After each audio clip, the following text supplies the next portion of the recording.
હે કાના, આ સિલેબસ તો હિમાલય કરતા મોટો હે, ક્યાંથી વાંચી લઈશું? બેટા પેલા બુક તો ખોલ. ક્યાંથી બોલો હો તમે? પ્રભુ, એ બધું તો ઠીક, પણ આ જન્મમાં પાસ થવાનું ભેગું થાય એવું લાગતું નથી. હું લખ્યું એ કઈ ભાષા લખી ખબર જ નથી પડતી, બધું ઉપરથી જાય. બેટા પહેલા જ ક્લાસમાં ધ્યાન આપ્યું હોત તો અત્યારે ગૂગલ કે ચેટ જીપીટી નો કરવું પડત ને. बात तो सही है।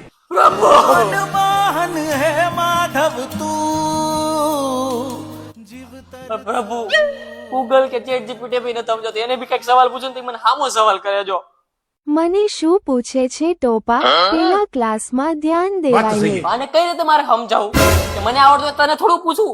મીઠા ને તાણની સારી भारी मिस्टेक हो गया सर। તું રોજ કેતો હતો કે હું કાલથી વાંચીશ, તો આજે કાલ આવી ગયું. સાચી વાત પ્રભુ. क्या बात कर रहे हैं? આમ તો હે ને હું જ આળસુ હતો, अच्छा।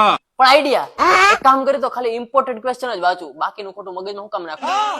પણ ઇમ્પોર્ટન્ટ ક્વેશ્ચન શું છે ટીચર્સ નક્કી કરે, સ્ટુડન્ટ ને.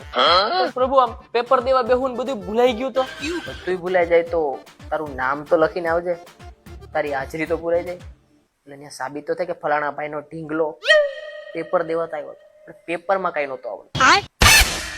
પણ પ્રભુ, પણ નહીં પઢ, બાકી તું મારા ઉપર જેટલો વિશ્વાસ કરે એટલો ખુદ પર ભી કર. આ જો ફાકા મારી દો ગમે કરીને વાંચી બે આજ તો પૂરેપૂરો અડધી કલાક વાંચો પ્રભુ. क्या बात कर रहे તમે જોવો ખાલી 10 મિનિટ વાંચવા બે, 20 મિનિટ ઇન્સ્ટાગ્રામ વાપરીશ અને 5 મિનિટ નાસ્તો પાણી. મને તેમાં તો ભગવાન કઈક ભેગું કરી દે, પણ આપણા કરેલા આપણે જ ભોગવવા પડે. हैं? बात तो सही है। તમે વાંચવા બેહી ગયા હોત ને તો આ બધું ન કરવું પડે. વાંચો, ચીઠીઓ લઈ જતા ને ડોહા વાહા કાબરા થઈ જાય. વાંચ. જોયું, એક્ઝામ ટાઈમે જ ભગવાન યાદ આવે અને પછી ફેલ થાય તો કે ઠાકર કરે ઈ ઠીક. આમાં ઠાકર હું કરે? મારો ઠાકર કરે ઈ ઠીક.